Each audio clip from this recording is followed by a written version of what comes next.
Hello అండి, నమస్తే. Welcome back to my channel. మొదటి యూస్ఫుల్ టిప్. ఇంట్లో ఇలా రకరకాల షూస్ ఉంటాయండి. స్కూల్ యూనిఫామ్ షూస్ కానీ లేదా ఇలా బయటకు వేసుకునే షూస్ అన్నిటినీ కూడా మనము ఎప్పుడైనా వాష్ చేయాలంటే ఇలా ఒక బకెట్లో నిండుగా వాటర్ని తీసుకొని సర్ఫును, బేకింగ్ సోడాను, వైట్ వెనిగర్ని వేయాలి. ఈ మూడు అనేవి క్లీనింగ్ ప్రాసెస్లో చాలా బాగా యూజ్ అవుతాయి.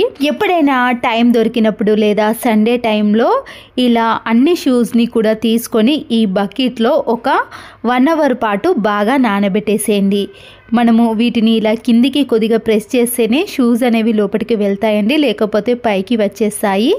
ఇలా షూస్ అన్నిటినీ కూడా కొద్దిసేపు నానబెట్టిన తర్వాత మళ్ళీ ఈ షూస్ని బయటకి తీసేసి మరొకసారి ఫ్రెష్ వాటర్లో క్లీన్ చేసుకోవాలి. ఇలా చేయడం వలన దాంట్లో ఉండే సన్నటి డస్ట్ కానీ ఇసుక, మట్టి రాళ్ళు అనేవి పూర్తిగా తొలగిపోతాయి. ఇలా వాటర్ అంతా వెళ్ళిపోయిన తర్వాత మనము ఎండలో ఆరబెట్టుకున్నామనుకోండి, త్వరగా ఆరిపోతాయి. కొత్త రైస్ వండుకునేటప్పుడు కానీ బగారా, బిర్యానీ అలాంటి రైస్ వేసుకునేటప్పుడు ఇలా అన్నంలో ముందుగా మనము వంట నూనెను వేసి ఉడికించుకోవాలి. అన్నం పూర్తి కాకముందే మధ్యలో ఒక్కసారి రైస్ని బాగా కలిపేసేయండి. ఆ తర్వాత మూతను పెట్టేసి రైస్ ఉడికిన తర్వాత స్టవ్ ఆఫ్ చేసుకున్నామనుకోండి, ఎలాంటి రైస్ అయినా పొడి పొడిగా వస్తుంది. అన్నం అనేది అస్సలకి అతుక్కోకుండా ఇలా విడివిడిగా కనిపిస్తుంది. మరొక యూస్ఫుల్ టిప్. రైస్ బ్యాగ్లు ఎన్నో ఉంటాయి కదండి, నేను దాంట్లో హాఫ్ని మాత్రమే కట్ చేస్తాను. ఇలా కట్ చేసిన రైస్ బ్యాగ్ని మనము కిచెన్లో ఆయిల్ క్యాన్ పెట్టే ప్లేస్లో నేను ఇంతకుముందు కవర్ని పెట్టేశానండి. కవర్ అనేది ఆయిల్ అంతా అవుతుందని మళ్ళీ ఇలా రైస్ బ్యాగ్ని కట్ చేసి మనకి ఎంత కావాలనో సైజుని చూసుకొని కట్ చేసుకోవాలి. ఇంతకుముందు వీడియోలో ఇలాంటి స్వీట్ బాక్స్లో ఆయిల్ క్యాన్ని పెట్టే విధానాన్ని చూపించానండి. అయితే ఇలా పెట్టేసుకున్న తర్వాత మనము ఆయిల్ అనేది కిందికి రాకుండా ఫ్లోర్ అనేది చూడడానికి చాలా నీట్గా కనబడుతుంది. ప్రతిసారి క్లీనింగ్ చేసే పని కూడా ఉండదండి. ఇలా కిచెన్కి సంబంధించినవన్నీ కూడా పెట్టేసుకోవచ్చు. మనము బయటకి ఎక్కడికైనా అర్జెంటుగా వెళ్ళే టైంలో ఇలా పెట్టికోట్ నాడ కానీ లేదా డ్రెస్లు వేసుకునే పాయింట్ నాడ ఉంటుంది కదండి, ఒక్కొక్కసారి అది లోపలికి వెళ్ళిపోతుంది. ముందుగా ఈ నాడ అనేది ఎక్కడి వరకు ఈ పాయింట్లో ఉందో చూసుకున్న తర్వాత సీజర్ని తీసుకొని ఇలా వీడియోలో చూపించిన మాదిరిగా ఈ హోల్లో నుంచి డ్రెస్ని ఇలా కొద్ది కొద్దిగా మలుచుకుంటూ మనము ఈ నాడ దగ్గరికి వెళ్ళిన తర్వాత సీజర్ని మధ్యలోకి ఓపెన్ చేసి అక్కడ నాడను పట్టుకున్నామనుకోండి, ఈజీగా నాడ అనేది బయటికి వచ్చేస్తుంది. ఇలా మనము ఎక్కడికైనా బయటికి అర్జెంటుగా వెళ్ళే టైంలో ఇలా సీజర్తో సెకండ్లలోనే మనము ఈ నాడను బయటకి తీయవచ్చు. ముందుగానే ఇలా నాడను ముడివేసుకున్నామనుకోండి, ఇలాంటి టిప్ని కూడా యూజ్ చేయాల్సిన పని కూడా ఉండదు.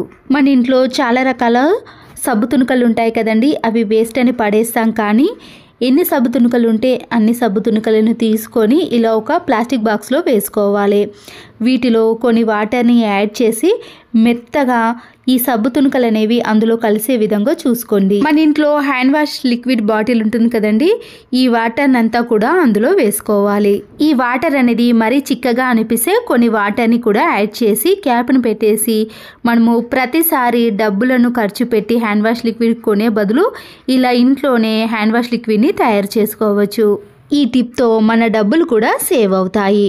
మరొక యూస్ఫుల్ టిప్. ప్రెషర్ కుక్కర్లో రైస్ని కానీ పప్పుని ఉడికించుకున్నామనుకోండి, ఒక్కొక్కసారి విజిల్ అనేది సరిగా రాదు. ఎందుకంటే హ్యాండిల్ లూజ్ అయిందనుకోండి, పప్పు అంతా కూడా పైన మూత పైన పడుతూ ఉంటుంది. మనము ఇలా లూజ్ అయిన హ్యాండిల్ని టైట్ చేసుకోవాలంటే మన ఇంట్లో ఉండే నెయిల్ కట్టర్లో ఇలా స్క్రూని తింపేది ఉంటుందండి. దాంతో మనము స్క్రూని ఇలా గట్టిగా తిప్పేసామనుకోండి, హ్యాండిల్స్ అనేవి చాలా గట్టిగా ఉంటాయి. చాలామంది ఇండ్లలో ఎగ్ ట్రే లేనప్పుడు ఫ్రిడ్జ్లో పెట్టకూడదండి, ఎగ్స్ బయటనే పెట్టుకుంటాం. అయితే ఇలా కవర్లో పెట్టేసామనుకోండి, ఎక్కువ ఉన్న ఎగ్స్ అనేవి ఒక్కొక్కటి దొర్లి కింద పగిలిపోతూ ఉంటాయి. ధూప్ స్టిక్ పెట్టే బాక్స్లో ఇలాంటిది వస్తుందండి. అయిపోయినాక పడేయకుండా ఇలా మనము కిచెన్లో ఎగ్స్ పెట్టుకోవడానికి ట్రేలా చాలా బాగా యూజ్ అవుతుందండి. ఎంత కదిపినా కానీ ఒక్క ఎగ్ కూడా కింద దొరలకుండా ఉంటాయి. మన ఇంట్లో వైట్ కలర్ టేప్స్ కానీ ఇలాంటి కలర్ టేప్స్ ఉన్నప్పుడు ఒక్కొక్కసారి దేనికైనా అతికించాలన్నప్పుడు వెతకాల్సిన పని కూడా ఉంటుంది. టైం అనేది వేస్ట్ అయిపోతుంది. అలాంటి టైంలో మన ఇంట్లో ఒక టూత్పిక్ పుల్ల కానీ లేదా ఇయర్ బడ్ ఉంటుంది కదండి, దాన్ని ఇలా కొద్దిగా టేపుని తీసి దీని కింది భాగాన పెట్టేసామనుకోండి, ఎప్పుడు వెతకాల్సిన పని లేకుండా అర్జెంటుగా మనము టేపుని తీసుకోవాలంటే ఇలా యూజ్ చేసుకోవచ్చు. హ్యాండ్ బ్యాగ్ కానీ లంచ్ బ్యాగులు ఉంటాయి కదండి, ఇలా మనము లంచ్ బాక్స్ పెట్టించినప్పుడు పిల్లలు ఒక్కొక్కసారి గట్టిగా ఇలా జిప్ని తీయటం వలన ఆ జిప్ అనేది బయటికి వచ్చేస్తుంది. అక్కడ స్టిచ్చింగ్ పోయినా కూడా ఈ జిప్ అనేది బయటకి రావటం వలన మళ్ళీ పెట్టడం అంటే ఇబ్బంది అవుతుంది కదా. ఇలా బ్యాగ్ని మనము కొద్దిగా రివర్స్లో తీసి ఇలాంటి పిన్నిస్లు ఉంటాయి కదండి, ఆ పిన్నిస్ని పెట్టేసామనుకోండి, ఆ జిప్పు బయటకి ఎంత లాగినా కూడా రాకుండా ఉంటుంది. అప్పుడు ఇలాంటి హ్యాండ్ బ్యాగ్స్ కానీ లంచ్ బాక్స్లు అనేవి వేస్ట్ కాకుండా ఉంటాయి. మన నెయిల్స్కి ఎప్పుడైనా ఇలాంటి నెయిల్ పాలిష్ని పెట్టుకున్నప్పుడు ఒక్కొక్కసారి నెయిల్స్ పక్కన వైపున కూడా ఈ నెయిల్ పాలిష్ అనేది అంటినప్పుడు ఇలాంటి డస్టర్ని కానీ స్మూత్ క్లాత్ని తీసుకొని తుడిచేసామనుకోండి, సైడ్లో అస్సలకే అంటుకోకుండా ఉంటుంది. అంతేకాకుండా మనము పెట్టిన వెంటనే ఏదైనా పని చేయాల్సి వస్తే ఐస్ వాటర్లో ఈ నెయిల్స్ అన్నీ ముంచేసి 1 నిమిషం పాటు అలాగే ఉంచేసామనుకోండి, నెయిల్ పాలిష్ అనేది త్వరగా ఆరిపోతుంది, మన చేతికి అస్సలకే అంటుకోదండి. మరొక యూస్ఫుల్ టిప్, ఇలాంటి స్టీల్ బాక్సులు కానీ ప్లాస్టిక్ బాక్సుల యొక్క క్యాప్ అనేది లూజ్గా ఉందనుకోండి, దాంట్లో మనము ఏది స్టోర్ చేసుకున్నా కానీ పురుగు పట్టడం కానీ పాడవటం లాంటివి జరుగుతూ ఉంటాయి. ఇలా వైట్ ప్లాస్టర్ కానీ మీ ఇంట్లో ఏ ప్లాస్టర్ అయినా సరేనండి, ఇలా బాక్స్ యొక్క అంచు చుట్టూ మనము ప్లాస్టర్ని రౌండ్గా వేసేయాలి. మరీ ఎక్కువగా లూజ్ ఉందనుకోండి, ఇలా 2 వరుసలు వేసామనుకోండి, అప్పుడు ఇంకా టైట్ అయిపోతుంది. నేను ఇక్కడ ఒక వరుస వేసి చూపించాను చూడండి. తర్వాత క్యాప్ని పెట్టేసామనుకోండి, బాక్స్ క్యాప్ అనేది అస్సలకే రాదండి. మనం దీంట్లో ఏదైనా స్టోర్ చేసుకోవచ్చు. ఆన్లైన్లో ఆర్డర్ పెట్టినప్పుడు ఇలాంటి కార్డ్బోర్డ్ బాక్సులు వస్తాయి కదండి, ముందుగా ఇలాంటి స్క్వేర్ షేప్ ఉన్న కార్డ్బోర్డ్ బాక్స్ని తీసుకొని ఇలా వీడియోలో చూపించిన మాదిరిగా మధ్యలోకి మనము ఇలా పెన్తో మార్క్ చేసుకోవాలి. 2 వైపులా సమానంగా మార్క్ చేసుకున్న తర్వాత సీజర్తో కానీ నైఫ్తో కానీ కట్ చేసుకోవాలి.